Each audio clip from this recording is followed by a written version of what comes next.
Hello and welcome. In this video I will try to untie the new necklace of my daughter just using my Swiss Army knife. So if you already seen my playlist, you know I'm hiding two important items in my Swiss Army knife. The first is the pin here and also a needle in the tweezers. So if you don't already know this, just check the playlist on how to improve your Swiss Army knife.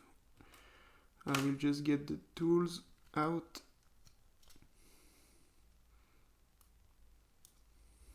So once you've got your pin and your needle, you can start trying to untie the necklace.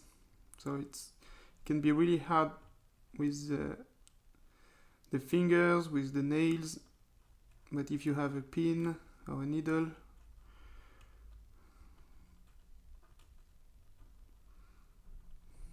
that's really easier. Okay, so here we go.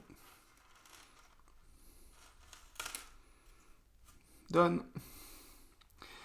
Okay, so that's a use case for the pin and the needle, why it's important to have it always on your Swiss Army knife. Thank you for watching this video.